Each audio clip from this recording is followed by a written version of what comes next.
నమస్కారం మా తెలంగాణ టీవీ వార్తలకు స్వాగతం.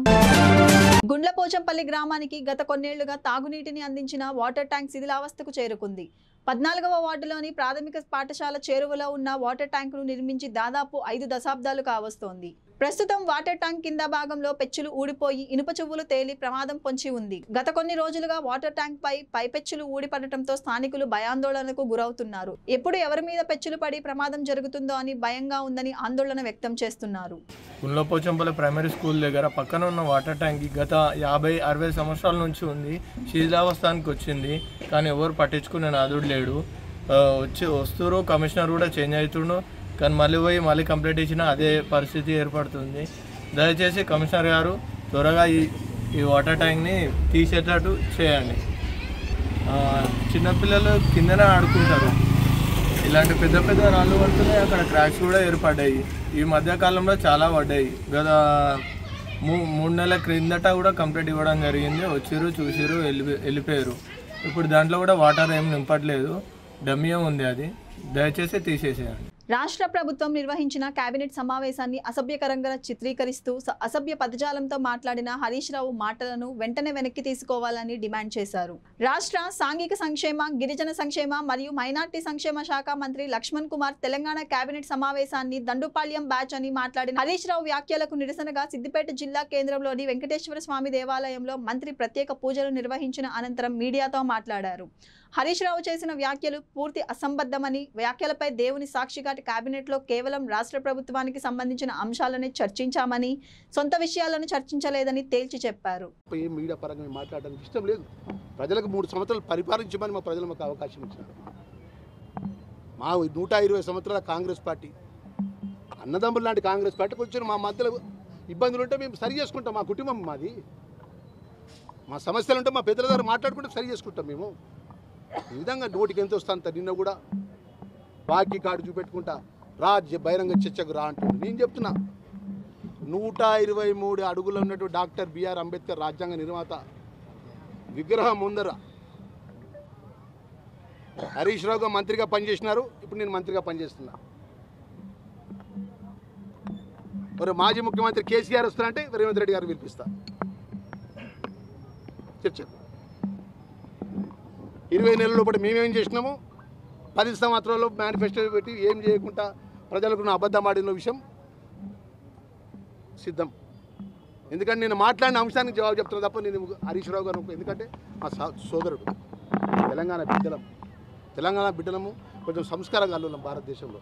తెలంగాణ ప్రజలంటే ఏ భారతదేశంలో ఎక్కడికి పోయినా కూడా, అమెరికాలో కూడా మన తెలంగాణ గడ్డ పిల్లలకు చాలా గౌరవం. మన గౌరవంగా ఉందాం, ప్రజల మధ్యలో పోదాం. రేపు 3 సంవత్సరాల తర్వాత ప్రజల నిర్ణయం ఉంటే రేపు స్థానిక ఉప ఎన్నిక ఉన్నది, జూబ్లీహిల్స్. చలో ప్రజలు ఎట్లా చెప్తారో విందాం. స్థానిక ఎన్నికలు ఉన్నాయి. ఇంక ఎక్కువ మాట్లాడకుండా మా మీడియా మిత్రులందరూ కూడా మొదటిసారి ఒక సామాన్య కార్యకర్తను, ఒక దళిత వర్గంకి చెందినటువంటి రాష్ట్ర క్యాబినెట్ మంత్రిగా ఆ స్వామివారి దర్శనానికి వచ్చినందుకు ఘనంగా మా కాంగ్రెస్ పార్టీ కార్యకర్తలంతా స్వాగతం పలికిలు. మా మీడియా మిత్రులకు మనస్ఫూర్తిగా నమస్కారం తెలియజేసుకుంటూ నేను సెలవు తీసుకుంటున్నాను.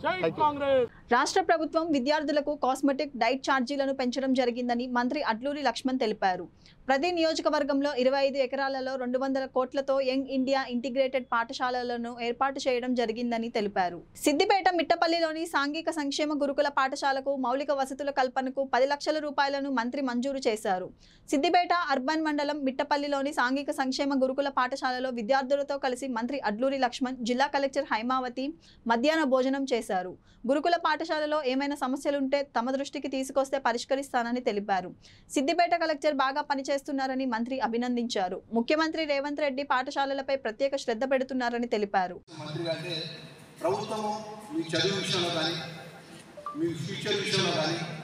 కార్పొరేట్ లెవెల్లో చదువుకోవాలి, కార్పొరేట్ లెవెల్లో ఉన్నతమైన స్థాయిలో మీరు ఉండాలి, మన పిల్లలు కూడా ఉండాలని చెప్పేసి ముఖ్యమంత్రి గారి ఆలోచన. మరి ఇప్పటివరకు వచ్చినటువంటి ఏ ప్రభుత్వాలు కానీ, ఏ ముఖ్యమంత్రి కానీ ఇంత పెద్దగా ఆలోచన చేయలేదు. ఈరోజు ప్రతి జిల్లాలో 200 కోట్ల రూపాయలతో 200 crore స్టోరీ అంటే అది ఆషామాషి సుమారు 25 ఎకరాల యొక్క విస్తీర్ణతతో, అంటే 25 ఎకరాల కూడా ఇంటిగ్రేటెడ్ 200 కోట్ల రూపాయలతో భవనం సముదాయాన్ని ఏర్పాటు చేసి, దాంట్లో క్రీడా మైదానం ఏర్పాటు చేసి, పిల్లలకు ఉన్నతమైనటువంటి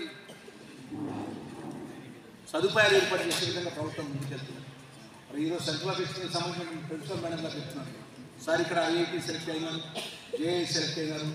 అదేవిధంగా ఉన్నతమైన స్థాయిలో ఇక్కడ చదువుతున్న పిల్లలంతా కూడా మనం ముందుకెళ్తున్న విషయాన్ని చెప్పడం జరిగింది. మనం ముఖ్యంగా ప్రిన్సిపల్ జోనల్ ఆఫీసర్ గారికి, ప్రిన్సిపల్ గారికి, డీసీఓ గారికి, మా కలెక్టర్ గారికి, ఏదైతే ముఖ్యంగా మా సోదరి మంది ఎవరైతే టీచింగ్ చేస్తున్న మా సోదరి మంది కూడా, మా సార్లకు టీచింగ్ చేస్తున్న అందరూ కూడా నేను అభినందన తెలియజేస్తున్నా. సెంటర్ ఆఫ్ ఎక్సలెన్స్ విషయంలో కూడా భవిష్యత్తు ప్రత్యేకమైనటువంటి దృష్టి మన ఇక్కడ ఉన్నటువంటి ఫ్యాకల్టీకి సంబంధించిన గెస్ట్ లెక్చరర్స్ కానీ, ఫ్యాకల్టీకి సంబంధించినటువంటి వివిధ స్థాయిలో ఉన్నటువంటి టీచర్ స్టాఫ్ కానీ, నాన్ టీచింగ్ స్టాఫ్ కానీ శాలరీకి సంబంధించిన ఇక్కడ ఇబ్బంది జరగకుండా ప్రత్యేకమైన డ్రీమ్ ఛానల్ ద్వారా ప్రతి నెల 10వ తారీఖు కల్లా మీ శాలరీస్ పడే విధంగా ముఖ్యమంత్రి గారితో మొన్న ఒక మీటింగ్, స్పెషల్ మీటింగ్ చేయడం జరిగింది.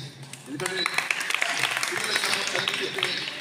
టీచింగ్ స్టాఫ్ కానీ, నాన్ టీచింగ్ స్టాఫ్ కానీ ప్రభుత్వ నిబంధనలకు అనుగుణంగా వాళ్ళకి శాలరీ ఇక్కడ ఇబ్బంది జరుగుతుంటే పిల్లలు చాలా చక్కగా చూసుకునే విధంగా వాళ్ళు ముందుకెళ్తారనే విషయం ఆలోచించారు. అదేవిధంగా డైట్ ఛార్జెస్ ఇక్కడ ఉన్నటువంటి మా మీడియా మిత్రులు చాలా మనం చేస్తాం. రాష్ట్రంలో ఏ ప్రభుత్వం కూడా ఆలోచన చేయలేదు పిల్లలు డైట్ ఛార్జెస్ పెంచాలి. డైట్ ఛార్జెస్ పెంచాలని ప్రభుత్వం, గౌరవ ముఖ్యమంత్రి రేవంత్ రెడ్డి గారి ప్రభుత్వం, గౌరవ ఆర్థిక శాఖ మంత్రి ప్రభుత్వాన్ని సుమారు 2 డైట్కి సంబంధించినటువంటి పిల్లలకు డైట్ క్యాలెండర్ విడుదల చేయడం. మరి ఆ క్యాలెండర్ ప్రకారం మండే రోజు ఏ మెనూ డైట్ ఇవ్వాలి, ట్యూస్డే రోజు ఏ మెనూ డైట్ ఇవ్వాలి, మార్నింగ్ బ్రేక్ఫాస్ట్ ఏంటి, మధ్యాహ్నం లంచ్ ఏంటి, రాత్రి డిన్నర్ ఏంటంటే ఒక క్లియర్ బుక్లెట్ ద్వారా ప్రిన్సిపల్ దగ్గర అప్పుకుంటుంది. క్యాంటీన్లో కూడా పెట్టారు. అవన్నీ కూడా ఏంటంటే ఎక్కడ కూడా పిల్లలకు సంబంధించినటువంటి భోజన పరంగా ఇక్కడ ఇబ్బంది జరగకుండా డైట్ ఛార్జెస్ పెంచు, ఆ డైట్ వరకు ఆరోగ్యపరమైనటువంటి భోజన సదుపాయాల ప్రభుత్వం. జనగామ జిల్లా కేంద్రంలో ఈరోజు స్థానిక ఎన్ఎంఆర్ గార్డెన్స్లో బీసీజేఏసీ వివిధ కుల సంఘాలతో సమావేశం. సంఘం అధ్యక్షుడు దూడల సిద్ధయ్య గౌడ్ అధ్యక్షతన ఏర్పాటు చేయగా నూతన స్టీరింగ్ కమిటీ ఏర్పాటుకు చర్చించింది. ఈ సమావేశంలో ad hoc committee chairman Sevelli Sampath, vice chairman Dharmapudi Srinivas, సలహాదారులు డాక్టర్ కల్నల్ భిక్షపతి, కంచరాములు, ముఖ్య నాయకులు మంగళంపల్లి రాజు, జాయా మల్లేష్, పండుగ హరీష్ ముదిరాజ్, కొత్తపల్లి అవినాష్, సింగిరి ప్రశాంత్ యాదవ్లు మాట్లాడుతూ జనగామ జిల్లా బీసీజేఏసీ తెలంగాణ వ్యాప్తంగా 33 జిల్లాలకు దిక్సూచిగా ఈ కమిటీ పనిచేయబోతుందని తెలిపారు.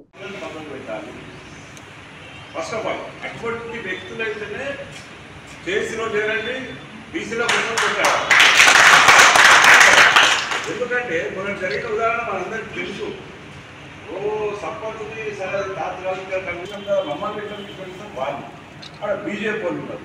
రకరకాలుగా చేసి అంటేనే బీసీలు అన్ని వర్గాల ప్రజలు, అన్ని రాజకీయ పార్టీలు ముఖ్యమంత్రిగా ఉండి బీసీల కోసం పోరాటం చేసే వేదికనే చేసి మాత్రం పార్టీలను విమర్శించకుండా మా పార్టీ గొప్పది మీదే అనే పోవడం వల్ల ఇటువంటి అనర్థాలు జరిగే ప్రమాదం ఉంది. కాబట్టి ఎవరైనా భవిష్యత్తులో ఉండాలనుకునే వాళ్ళు వాళ్ళ పార్టీ వ్యతిరేకంగా మాట్లాడుకోండి. బీజేపీ ఉన్నాయి, టీఆర్ఎస్ ఉన్నాయి, కాంగ్రెస్ విమర్శించుకున్న పార్టీల వారిగా కేసీగా ఏర్పడినప్పుడు మాత్రం బీసీలకు నిరాదమే ఉండాలి. బీసీల కోసం మీరు కొట్లాడే విధంగా ఎవరైతే బీసీలను అడ్డుకుంటున్నారో, ఏ రాజకీయ పార్టీ అయితే అడ్డుకుంటుందో వాళ్ళని మాత్రమే టార్గెట్ చేసి వాళ్ళు దిగొచ్చే విధంగా మన ఉద్యమాలను రూపకల్పన చేసుకోవాలని కూడా నేను అందరికీ విజ్ఞప్తి చేస్తా ఉన్నా. సో ఇంకోటి మరి రేపు కమిటీ అనేది వేసుకునేది ఉంటే ఇప్పుడు కొందరు మా వాళ్ళు ఉండాలని కొందరు, అంటే నాకు ఇంటర్నల్గా సమాచారం ఏంటంటే ఒక టీమ్గా డివైడ్ అయ్యి వచ్చినది నా తెలిసిన విషయం. మా ఊరిని పెట్టుకుంటాం, మా ఊరిని పెట్టుకుంటున్నాం లేదు. ఇది ఎవరో టీం వస్తే ఏ ఒక్కరి కోసం, ఒక రాజకీయ పార్టీ కోసం ఏర్పడ్డ జేఏసీ కాదు. ఆ రాజకీయ పార్టీ లబ్ధి పొందడానికి అన్ని కుల సంఘాలను వాడుకొని నాయకులు కావాల్సిన అవసరం ఎవరికి లేదు. కాబట్టి అందరూ కూడా అటువంటి ఆలోచన ఉంటే విరమించుకోండి. నేను అనేది ఏంటంటే జేఏసీ కన్వీనర్లు కావచ్చు, ఇంకెవరిని కావచ్చు, అన్ని కుల సంఘాల నుండి ప్రతిపాదన తీసుకోండి. ఇప్పుడు మీరు వచ్చిన నలుగురు చెప్పగానే నలుగురు మెజార్టీ చేతులేదు కదా 16 చేద్దాము అనే విధంగా రాకుండా, అంటే నా అభిప్రాయం, వ్యక్తిగత అభిప్రాయము, అన్ని కుల సంఘాల పెద్ద మనుషులు ఎవరైతున్నారో అసలు అధ్యక్షులు తీసుకుంటారా, నాయకులను సమిష్టిగా ముందుకు తీసుకుపోయి రేపు మంచైనా చెడైనా కూడా ఫుల్ టైం ఉద్యమం కోసము ఎవరైతే నడిపించే నాయకులు ఉంటారో కుల సంఘాల వారిగా పేర్ల సేకరణ చేసి అట్లా చేసుకున్నట్టే ఏ నొలి పంచాయతీలు ఉంటాయి. లేకుంటే ఇక చేశాను. నేను గత 1 year నక్షత్ర రాస్తుంది మగరంగం రాస్తుంది జనగాంలో చాలా మంది బీసీ నాయకులు పెట్టి చర్చ పెడతా ఉంది. ఏదైనా జనగాంలో బీసీలు ఐక్యం ఉంటే అన్ని పార్టీలలో బీసీల లాభం జరుగుతుంది. మనం ఐక్యంగా ఉండాల్సిన అవసరం ఉన్నది. బీసీలు ఐక్యం కాదు, కానీ అయినా మనకు ఉంటుందని చెప్పి చాలా మందితో మాట్లాడుతూ ఉన్నా. అనుకోకుండా మన బంధు పిలిపించిన రోజు నేను హైదరాబాద్లో ఉన్నా. మల్లేష్ కావచ్చు, మంగళంపేట రాము కావచ్చు, సిద్ధన్న కావచ్చు, 5-6 కూర్చొని అలా సంపదంగా నువ్వు కూడా అని చెప్తే నేను కూడా మీటింగ్ రావడం జరిగింది. మీటింగ్కి వస్తే నేను కన్వీనర్ కావాలి, కానీ తప్పకుండా తెలంగాణ వ్యాప్తంగా బీసీని కూడా కాంగ్రెస్ పార్టీ పట్టం కడతారు. ఎందుకంటే మాట ఇచ్చింది నిలుపుకున్నది. నిలుపుకొని ఇప్పుడు కాంగ్రెస్లో ఏం మాట్లాడతారు? 2-3 విషయాలు ఏంటంటే పాత రిజర్వేషన్ అంటారు, లేదు పార్టీ పరంగా ఇస్తా అంటారు. నేను దాని వ్యతిరేకిస్తున్నాను. 42% ఇస్తాను కదా, ఇస్తే చలో బీఆర్ఎస్కు రాదు, నా బీజేపీకి రాదు, మహిళలంతా కాంగ్రెస్ పార్టీకి వస్తుంది.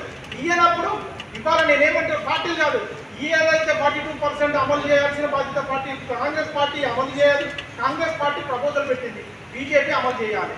బీజేపీ 2 ప్రభుత్వాలను, బీజేపీ ప్రభుత్వాన్ని కాంగ్రెస్ పార్టీ తోటి మన ఫైట్ మనం ఎవరితో చేస్తాం? ఇవాళ ఈ యొక్క రిజర్వేషన్ అమలు కావాలంటే రాష్ట్ర ప్రభుత్వము, కేంద్ర ప్రభుత్వము అమలు చేయాలి. ఏదైనా మాట్లాడాలంటే కూడా 2 ప్రభుత్వాలను మాట్లాడాల్సిన అవసరం ఉంటుంది. ఇవాళ నేను ఏమంటున్నా, రేపు నేనున్న సేమ్ అధికార పార్టీలో ఉన్న వాళ్ళు వాళ్ళ పార్టీల గురించి మాట్లాడలేరు. రేపు పొద్దున టీఆర్ఎస్ పార్టీ అధికారంలో ఉంటే నేను కూడా బాధ్యత తీసుకొని నేను కూడా మాట్లాడలేదు. ఎందుకంటే నేను అదే ప్రభుత్వంలో ఉండి నేను అదే పార్టీని విమర్శించలేను.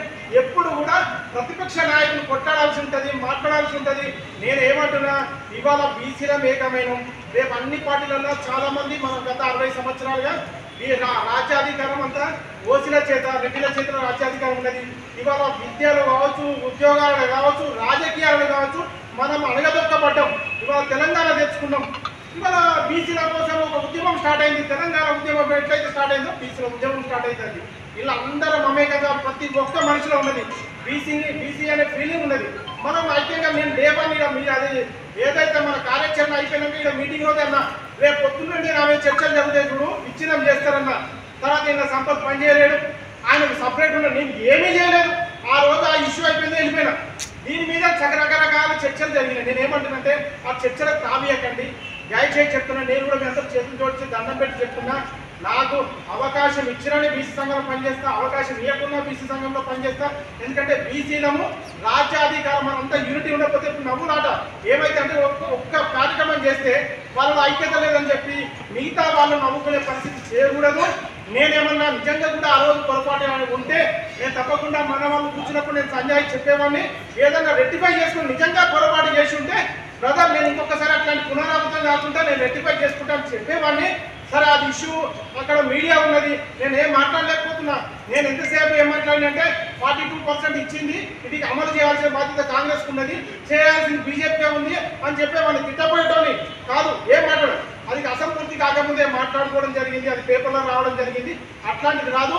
భవిష్యత్తులో నాకు కనుక మీరు నిజంగా అవకాశం ఇస్తే పొరపాటు జరగకుండా అందరిని కలుపుకొని అన్ని సంఘాలను కలుపుకొని ఒక మంచి పేరు తెచ్చే విధంగా బీసీలకు ఒక మంచి నాయకుడిగా ఉంటానని చెప్పి మీ అందరినీ కోరుకుంటూ సెలవు తీసుకుంటాను. నేడు కార్తీక మాసం మొదటి సోమవారం దక్షిణ కాశీగా పేరొందిన యాదాద్రి భువనగిరి జిల్లా కొలనుపాక శ్రీ చండికాంబ సహిత స్వయంభూ సోమేశ్వర ఆలయంలో భక్తులు ప్రత్యేక పూజలు అభిషేకాలు నిర్వహించారు. కార్తీక మాసంలో నిష్ఠతో శివునికి ప్రత్యేక పూజలు చేసి అభిషేకాలు నిర్వహించి దీపారాధన చేస్తే పాపాల నుండి విముక్తి లభిస్తుందని భక్తుల విశ్వాసం. కొలనుపాక సోమేశ్వరాలయంలో మహారాష్ట్ర, కర్ణాటక, ఆంధ్రప్రదేశ్, తెలంగాణలోని పలు ప్రాంతాల నుండి కార్తీక మాసంలో భక్తులు అధిక సంఖ్యలో హాజరై ప్రత్యేక పూజలు చేస్తారని ఆలయ పూజారి సోమయ్య తెలిపారు. ఈ కొలనుపాక పంచపీఠాల్లో మొదటి పీఠంగా చెప్పబడుతుంది. కొలనుపాక మొదటి పీఠం కాగా రెండవది ఉజ్జయిని, కేదారి, శ్రీశైలం, కాశీ పంచపీఠాల్లో మొదటి పీఠం. ఈ సోమేశ్వర స్వయంభూ నుండి ఆది జగద్గురు రేణుకాచార్య ఉద్భవించడం జరిగింది. ఇక్కడ తెలంగాణ, ఆంధ్ర, కర్ణాటక, మహారాష్ట్ర, ఈ మధ్యన యూపీ నుండి కూడా భక్తులు రావడం జరుగుతుంది. ఎందుకంటే ఈ మధ్యన బాగా ప్రచారం జరిగింది. పంచపీఠాల్లో మొదటి పీఠం కాబట్టి కొలనుపాకలో ముందు దర్శనం చేసుకొని, కాశీలో ఉన్న వాళ్ళు కాశీలో దర్శనం చేసుకున్న తర్వాత కూడా కొలనుపాకలో ప్రథమ పీఠం కాబట్టి తప్పనిసరి దర్శనం చేసుకోవాలి. మిగతా 4 పీఠాలు దర్శనం చేసుకున్నా చేసుకోకున్నా కొలనుపాక మొదటి పీఠం కాబట్టి దర్శనం. చివరిది కాశీపీఠం కాబట్టి తప్పనిసరిగా ఆ పీఠాన్ని కూడా దర్శనం చేసుకుంటే పంచపీఠాలు దర్శనం చేసుకున్నటువంటి పుణ్యం కలుగుతుందని ఇక్కడ ప్రత్యేక మాసంలో ప్రత్యేకమైనటువంటి అభిషేకాల అర్చన జరిపించబడుతుంది. అయితే మాసంలోకెల్లా ఈ కార్తీక మాసం చాలా పవిత్రమైనటువంటి ఈ కార్తీక మాసం. ఈరోజు మొదటి సోమవారం. ఇక్కడ 5 గంటలకి అభిషేకాలు ప్రారంభించడం జరిగింది. ఇప్పటికొక 15-20 అభిషేకాలు అయిపోయినాయి. ఒక 60-70 అభిషేకాల వరకు ఇక్కడ ఉంటుంది.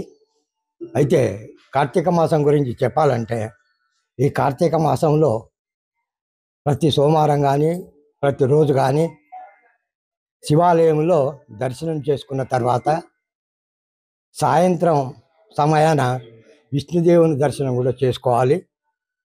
ఆ తర్వాత ఆకాశ దీపం అనేది ఈ కార్తీక మాసంలో దేవాలయాల్లో పెట్టడం జరుగుతుంది. ఆకాశ దీప దర్శనం కూడా చేసుకుంటే ఈ పవిత్రమైనటువంటి ఈ కార్తీక మాసంలో పుణ్యం జరుగుతుందని, సర్వ పాపాలు కూడా విమోచనం జరుగుతాయని ఈ కార్తీక మాసంలో చెప్పబడి. కావేరీ ట్రావెల్స్ బస్సు ప్రమాదంపై జనగామ ఆర్టీఏ మెంబర్ అభిగౌడ్ స్పందించారు. బస్సు ప్రమాదం తీవ్ర దిగ్భ్రాంతికి గురి చేసిందన్నారు. అదేవిధంగా జనగామ జిల్లాలో ప్రైవేట్ వాహనాలు మరియు స్కూల్ వాహనాల యజమానులను వాహనాల నిబంధనలను ఉల్లంఘిస్తే కఠిన చర్యలు తప్పవు అని అన్నారు. భారీ నుండి అతి భారీ వాహనాలు పరిమితిని మించి లోడును ఎక్కించుకోవద్దు అని హితవు పలికారు. మినిస్టర్ పొన్నం ప్రభాకర్ గారి ఆదేశాల మేరకు, దాంతోపాటు ప్రభుత్వ ఆదేశాల మేరకు ఇప్పటికీ మేము ఆల్రెడీ నిన్న కూడా ఒక ప్రెస్ నోట్ రిలీజ్ చేయడం జరిగింది, ఒక వీడియో కూడా రిలీజ్ చేయడం జరిగింది. ఏమనంటే ప్రైవేటు బస్సులనే కాకుండా ప్రైవేట్ ఆధీనంలో నడుస్తున్న లారీలు కావచ్చు, క్రూజర్లు కావచ్చు, దాంతోపాటు ఇండిపెండెంట్గా నడుస్తున్న సెల్ఫ్ డ్రైవ్ కార్లు కావచ్చు, అడ్డ మీద పెట్టుకున్న ప్రైవేట్గా నడిపిస్తున్న కార్లందరికీ కూడా ప్రతి ఒక్కరికి కూడా ఖచ్చితంగా మేము చెప్పే సూచన, దాంతోపాటు ఇచ్చే ఆదేశాలు ఏంటివి అంటే మీరు ఖచ్చితంగా ప్రభుత్వ నిబంధనలకు లోబడే వ్యవస్థను నడపాలి, వెహికల్స్ నడపాలి, పరిమితికి మించిన స్పీడ్లో వెళ్ళకూడదు, దాంతోపాటు ప్రభుత్వానికి కట్టాల్సిన ట్యాక్స్లన్నీ పే చేసి నిబంధనల ప్రకారం నడపాలని చెప్పి మేము ఆల్రెడీ సూచించడం జరిగింది. ఇకపైన కూడా ఆర్టీఓ గారి సహకారంతో, దాంతోపాటు జనగామ జిల్లా కలెక్టర్ రిజర్వ్ భాషా షేక్ గారి సహకారంతో మేము ఎక్కడైతే తప్పులు ఉన్నాయో అది మీ దృష్టికి వచ్చినా తెలపండి, లేదు అంటే మా దృష్టికి వచ్చినా లేదా మా ఆర్టీఓ గారి పరిధిలోకి వచ్చినా సరే వారిపైన చట్టపరమైన కఠిన చర్యలు తీసుకోవడంతో పాటు మన జనగామ జిల్లాకు సంబంధించి అటువంటి యాక్సిడెంట్లు కానీ ఇంకే రిమైనింగ్ అంటే యాక్సిడెంట్లతో పాటు ఎటువంటి ప్రమాదాలు కూడా జరగకుండా ఉండేలాగా తగిన చర్యలు తీసుకుంటామని చెప్పి మీకు తెలుపుతున్నాము.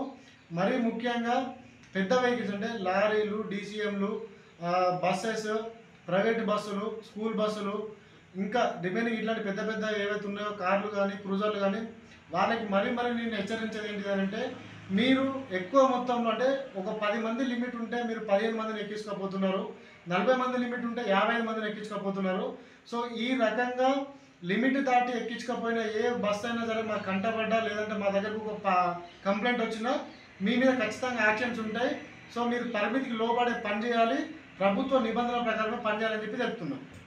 ఖచ్చితంగానే, ఎందుకంటే మేము ఆల్రెడీ ఆ బస్సెస్కి సంబంధించిన ప్రైవేట్ పాఠశాల బస్సెస్ ఉన్నాయి. ఫర్ ఎగ్జాంపుల్ దాని ఫిట్నెస్కి ఎవ్రీ ఇయర్ ఒకసారి వస్తారు ఆర్టీఓ గారి పరిధిలో, దాంతోపాటు ప్రభుత్వ పరిధిలో ఉన్నంత వరకు ఫస్ట్ ఎయిడ్ కిట్ అవుతుందో అది కంపల్సరీ మెయింటైన్ చేయాలని చెప్పి చెప్పడం జరిగింది. ఆ ఒక ప్రైవేట్ బస్సులనే కాకుండా ప్రతి వెహికల్లో కూడా ఫస్ట్ ఎయిడ్ కిట్ ఖచ్చితంగా మెయింటైన్ చేయాలి. దానికి సంబంధించిన పత్రాలు ఏవైతే ఉంటాయో అవన్నీ కూడా ఖచ్చితంగా డ్రైవర్తో పాటే ఉండాలి. అవి ప్రతి వెహికల్ కూడా ప్రతి డ్రైవర్ కూడా ఖచ్చితంగా మెయింటైన్ చేయాలి.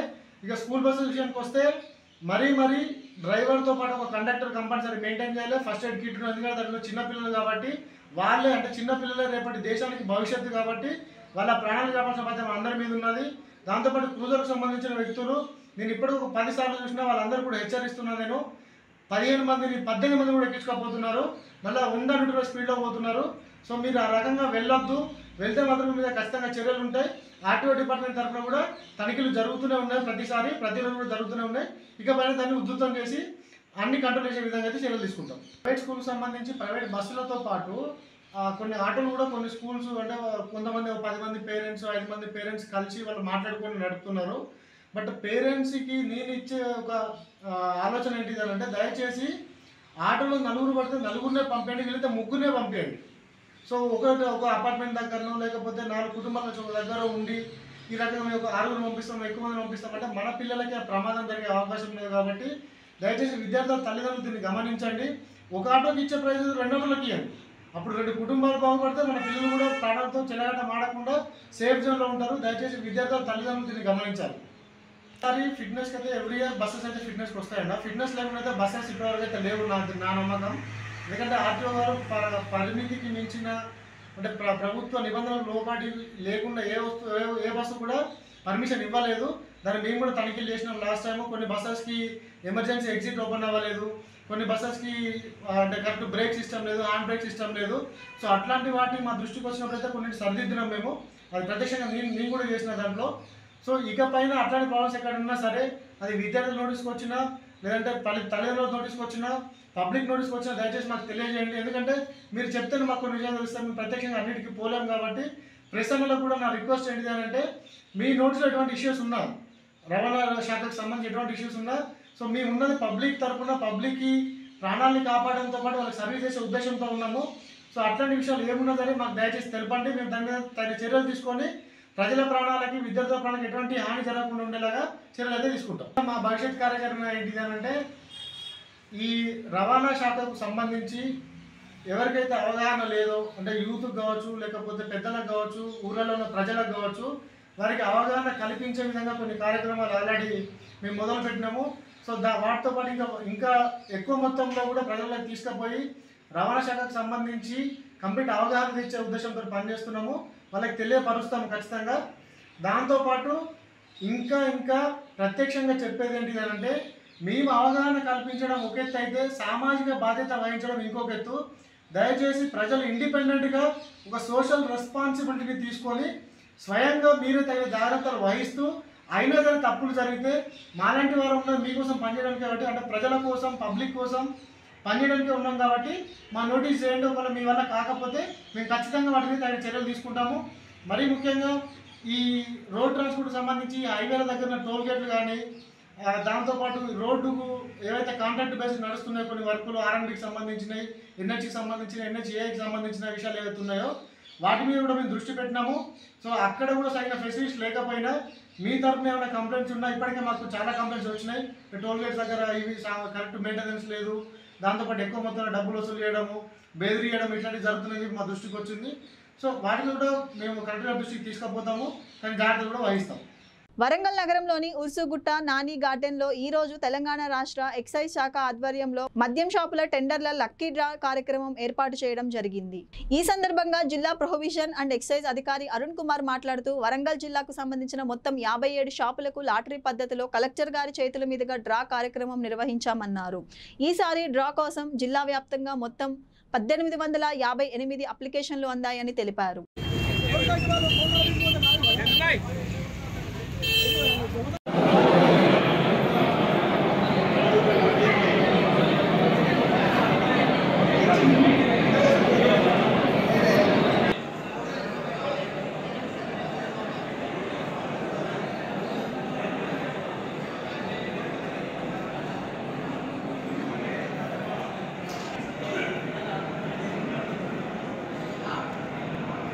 యాదాద్రి భువనగిరి జిల్లా తుర్కపల్లి మండలం దత్తాయిపల్లి గ్రామానికి చెందిన మార్గం సంధ్య వెంకటేష్ నేడు ఇందిరమ్మ ఇళ్ల గృహప్రవేశ కార్యక్రమం నిర్వహించారు. ఈ కార్యక్రమంలో ప్రభుత్వ విప్ ఆలేరు ఎమ్మెల్యే బీర్ల ఐలయ్య పాల్గొన్నారు.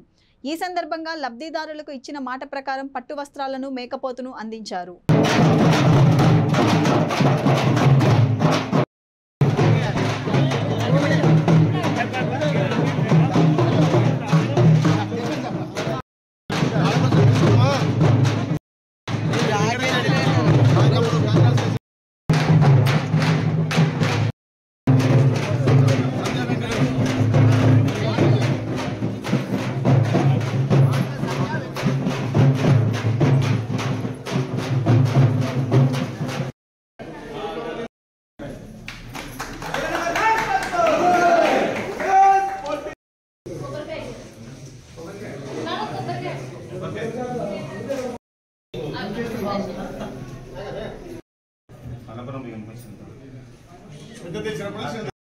హ్యాపీగా ఉన్నా సార్. మాకు ఇంతకు ముందుకైతే చాలా 7 years నుంచి నుంచి వెళ్ళి చిన్నపిల్లలను తీసుకొని ఇక్కడక్కడ తిరగడం అయింది.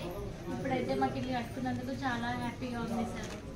ఇలా ఐలన్న హెల్ప్ చేసినందుకు ఇంకా సార్కి ధన్యవాదాలు.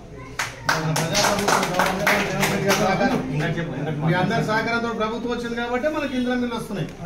10 ఏళ్ళలో ఇల్లు రాలే కదా. 10 ఏళ్ళ ఏ పనులు రాలేదు. దాని విషయంలో చాలా పనులు అవుతుంది. ఎందుకంటే ఒక 10 ఏళ్ళు బయట ఇళ్ళ కిరాయి ఉంది, పొరవుతుంది. వర్షానికి గిషానికి నాకు కూడా ఇబ్బంది సాగుతుంది వల్ల ఇంకా కూడా అర్థం వచ్చినాక నాకు ఇల్లు వచ్చింది. తప్పకుండా చాలా సత్యంగా ఉంది. వీలైన ఆధ్వర్యంలో సత్యంగా ఉంది. Very good. క్లాప్స్.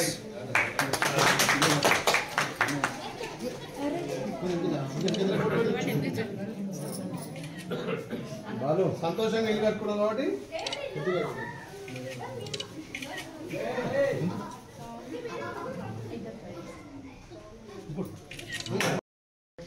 మండల్ దత్తపల్లి గ్రామంలో మార్గ వెంకటేష్ సంజయ్ గారి నూతన గృహప్రవేశం. నిజంగా వాళ్ళ సంతోషానికి అవధులు లేవు. 10 ఏళ్ళుగా మేము కిరాయి ఇంట్లలో చిన్నపిల్లలతోటి వర్షానికి ఎండకెండం వర్షానికి నాణ్యం అని చెప్పి వాళ్ళ బాధ వెలుగుచ్చారు. మరి ఈరోజు ప్రజాప్రభుత్వం గౌరవ ముఖ్యమంత్రి రేవంత్ రెడ్డి గారి నేతృత్వంలో ఈ ప్రజాప్రభుత్వం రాగానే మాకు ఇల్లు శాంక్షన్ అయింది. మేము ఇల్లు కూడా త్వరితగతిన కట్టుకున్నాం అని చెప్పి ప్రభుత్వానికి వాళ్ళు కృతజ్ఞత చెప్పడంతో పాటు నిజంగా వాళ్ళ కళ్ళల్లో ఆనందం కనిపిస్తుంది. 10 ఏళ్ళుగా ఒక ఇల్లు ఇవ్వకుండా మాటలకే పరిమితమైన ఆ ప్రభుత్వం మరి గౌరవ ముఖ్యమంత్రి రేవంత్ రెడ్డి ప్రభుత్వం చేతులతోటి చూపిస్తున్నాం. ఈరోజు ఇల్లు కట్టడమే కాదు, వాళ్ళ గృహప్రవేశాలుగా చూస్తుంటే పేదోళ్ళు సొంత ఇంటి కాడ నెరవేరితే ఎంత ఆనందం ఉంటుందో నిజంగా ఇక్కడ వెంకటేష్ సంజయ్ చూస్తే తెలుస్తుంది. ఇదే మాదిరిగా ఆలయ నియోజకవర్గంలో శాంక్షన్ అయినటువంటి 3700 ఇండ్లు త్వరితగతిన పూర్తి చేయాలని చెప్పి ఏదైతే మార్నింగ్ వాక్ ద్వారా అధికారులను పురమాయించి ఎక్కడ కూడా ఇందిరా మిల్ల విషయంలో అధికారులు చాకచక్యంగా పనిచేసి అలా తెలంగాణలో ఆలయ నెంబర్ 1గా ఉంచినందుకు అధికారులకు ధన్యవాదాలు తెలియజేస్తూ దీనికి సహకరించినటువంటి మా ప్రజాప్రతినిధులు ఈ గ్రామంలో ఉన్నటువంటి కాంగ్రెస్ నాయకులు కూడా ఈ గ్రామం అభివృద్ధి దృష్టి పెట్టి ఈ గ్రామాన్ని తుర్కపల్లిలో మొదటి దశలో ఉంచాల్సిందిగా ఇంకే అభివృద్ధి కార్యక్రమాలు ఉన్నా త్వరితగతిన పూర్తి చేసుకొని ఈ ప్రజాప్రభుత్వం గౌరవ ముఖ్యమంత్రి నేతృత్వంలో ఇంకా కూడా ఆలేరు వెనుకబడ్డ ఆలేరు అన్ని విధాల ముందుకు తీసుకుపోవడానికి మీ అందరి కృషితోటి ముందుకు పోతామని తెలియజేస్తున్నాం. ఆలయ నియోజకంలో ఒక నూతన ఒరబడి ఏ గ్రామంలో అయితే మొదటగా ఇందిరా మిల్లు పూర్తి చేసుకొని వాళ్ళు సంతోషంగా గృహప్రవేశం చేసే టైంలో మా బీర్లా ఫౌండేషన్ నుంచి బట్టలతో పాటు యాట ఇస్తున్నాం. అదే మాదిరిగా ఇలా మార్క వెంకటేష్ సంజయ్ గారికి కూడా బట్టలు యాట కూడా ఇవ్వడం జరిగింది. దీన్ని స్ఫూర్తిగా తీసుకొని అందరూ కూడా త్వరితగతిన పూర్తి చేసుకోవాలి, సొంత ఇంటి కల నెరవేర్చుకోవాలని చెప్పి విజ్ఞప్తి చేస్తారు. ఆటో డ్రైవర్లు ఎవరు ఆత్మహత్య చేసుకోవద్దు. ఆటో డ్రైవర్లకు అండగా బీఆర్ఎస్ పార్టీ ఎల్లప్పుడూ ఉంటుంది అని అంబర్పేట్ ఎమ్మెల్యే కాలేరు వెంకటేష్ తెలిపారు. ఆటో డ్రైవర్లకు సంఘీభావంగా ఆయన స్వయంగా ఆటోలో ప్రయాణించారు. ఆటో డ్రైవర్లకు ఇస్తానని హామీ ఇచ్చిన 12,000 రూపాయలను తక్షణమే ఇవ్వాలని ఆయన డిమాండ్ చేశారు.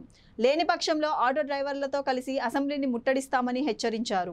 అంబర్పేట్ ఫీవర్ హాస్పిటల్ నుండి బాగ్ అంబర్పేట్ రెడ్ బిల్డింగ్ వరకు కుటుంబ సమేతంగా ఆటోలో ప్రయాణించిన ఎమ్మెల్యే కాలేరు వెంకటేష్ ఆటో డ్రైవర్ల సమస్యలను పరిష్కారం అయ్యే వరకు తమ పోరాటం కొనసాగుతుందని తెలిపారు.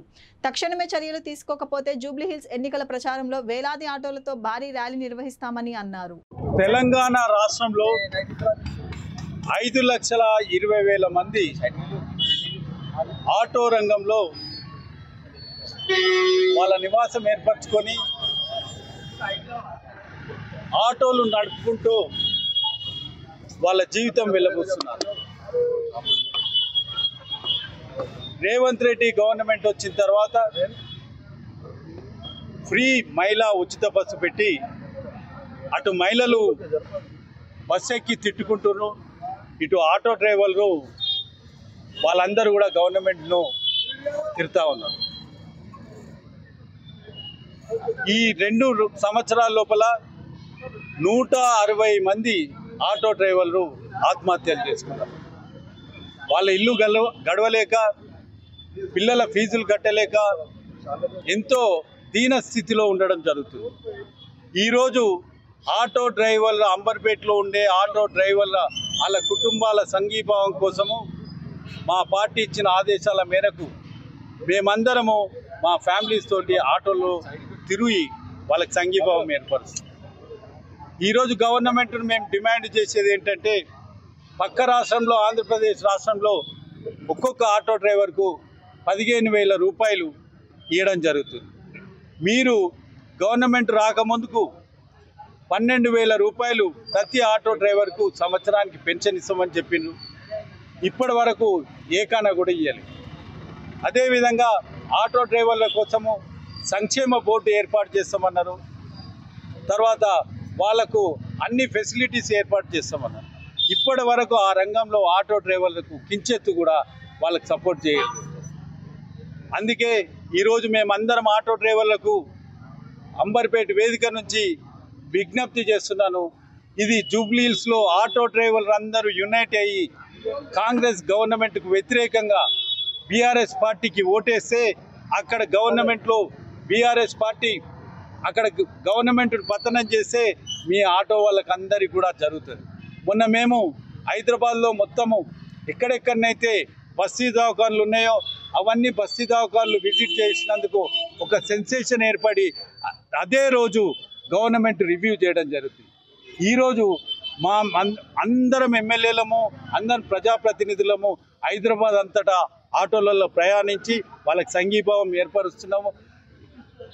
రేవంత్ రెడ్డి గారు గద్దె దిగి ఆటోల వాళ్ళ గురించి కుటుంబాల గురించి ఆలోచించి 12,000 రూపాయలు తక్షణమే విడుదల చేయాలని కోరుతూ ఉన్నాం. అదేవిధంగా వాళ్ళు ఆటో నగర్ ఏర్పరుస్తా అన్నాడు, ఆ తర్వాత సంక్షేమ బోర్డు ఏర్పరుస్తా అన్నాడు. అవన్నీ కూడా తక్షణమే ఏర్పాటు చేయాలని మేము కోరుతా ఉన్నాం. ఒకవేళ అవి చేయకపోతే మీ అందరికీ నేను విజ్ఞప్తి చేస్తున్నా, మనమందరము జూబ్లీ హిల్స్ కాన్స్టిట్యున్సీలో ఒకరోజు ర్యాలీగా పోదాం. ఆ ర్యాలీగా పోయి మన సంఘీభావాన్ని ఏర్పరిచి 5 లక్షల మంది తెలంగాణ రాష్ట్రంలో ఉన్న ఆటో డ్రైవర్లందరము యునైట్ అవుదాం, ఈ గవర్నమెంట్కు బుద్ధి చెప్తాం. కాబట్టి మీరు ఏం అధైర్యపడవద్దు. అందరు ఆటో డ్రైవర్లకు విన్నపిస్తున్నాము, మా పార్టీ మీ అండగా ఉంటుంది. ఎటువంటి ఆత్మహత్యలు అటువంటి ఆలోచన చేయకండి, ధైర్యంగా ఉండండి. ముందు ముందు మనదే గవర్నమెంట్ వస్తుంది. ఆ గవర్నమెంట్ వచ్చినాక మీ అందరినీ మేము ఆదుకుంటామని. దుండిగల్ పిఎస్ పరిధిలో బారిష్ పూజ చేసి మీ డబ్బు రెట్టింపు చేస్తామని నమ్మించి మోసాలకు పాల్పడుతున్న 4 పాత నేరస్తుల సభ్యుల ముఠాను అరెస్ట్ చేశారు పోలీసులు. ఈ నెల 18న దుండిగల్ పిఎస్ పరిధిలోని ఓ ఇంట్లో బారిష్ పూజ పేరుతో నమ్మబలికి ప్రసాదంలో మత్తుమందు కలిపి డబ్బు దోచుకెళ్లిన నిందితులు 4 నిందితులను అరెస్ట్ చేశారు. ఒకరు పరారీలో ఉన్నారు. వారి వద్ద నుండి బొమ్మ తుపాకీ, కత్తి, 8,50,000 రూపాయల నగదును స్వాధీనం చేసుకున్నారు. నిందితులను రిమాండ్కు తరలించారు. 17, 18 ఇంటర్వ్యూనింగ్ నైట్లో దుండిగల్ పోలీస్ స్టేషన్ పరిధిలో బసవరాజు అని చెప్పేసి ఒక బిజినెస్ పర్సన్ కంప్లైంట్ మీద 21వ తారీఖు మనకి దుండిగల్ పిఎస్లో ఎఫ్ఐఆర్ నమోదవుతుంది.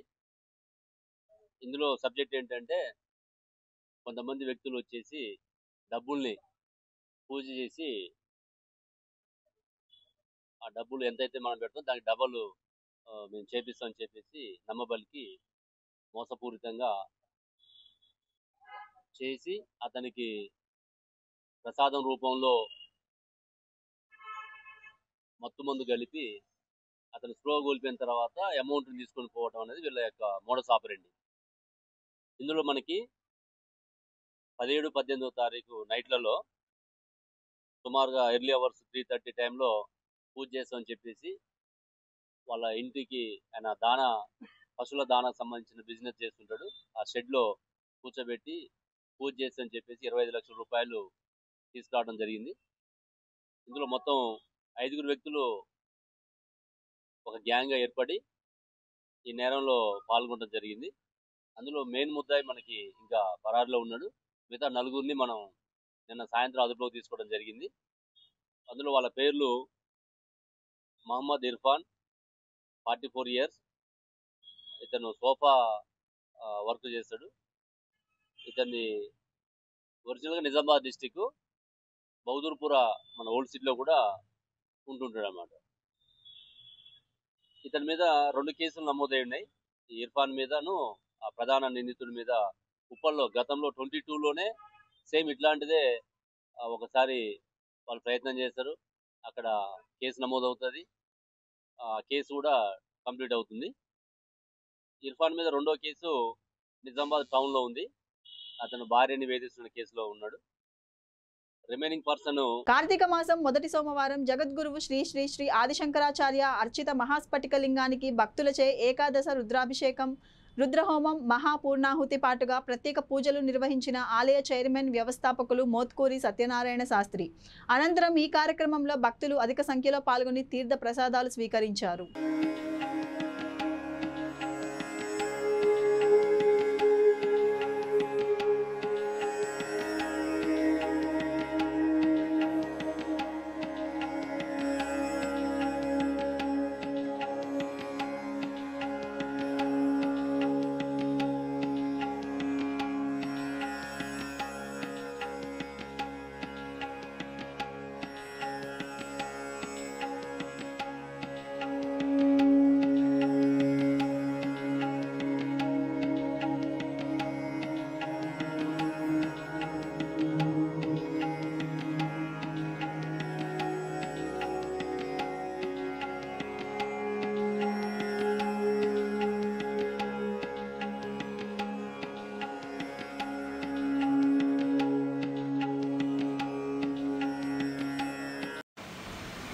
దేహమే ఒక దేవాలయం.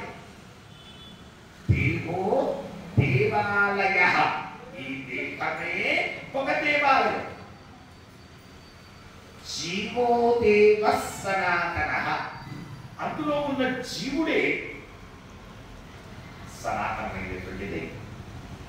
అదే నువ్వు ఎక్కడో గుడికి వెళ్ళాలి, నేను ఎక్కడో ఏదో చేయాలి, నేను ఎక్కడో ఏదో చేయాలి అని భావన నీకు అక్కర్లేదు. నువ్వు ఎక్కడుంటే అక్కడ కూర్చొని పూజ చేసుకోవచ్చు. కాకపోతే మన మనస్సు చంచలమైంది. ఈ క్షణకాలం ఇక్కడ ఉంటుంది. మా నరసింహ గారు అనుకుంటారు, అయ్యో నాకు అక్కడ ప్రోగ్రామ్ ఉంది, అర్జెంటుగా వెళ్ళాలి. ఇవి ఈనాటి వార్తా విశేషాలు. మరో బులెటిన్లో మళ్ళీ కలుద్దాం. నమస్కారం.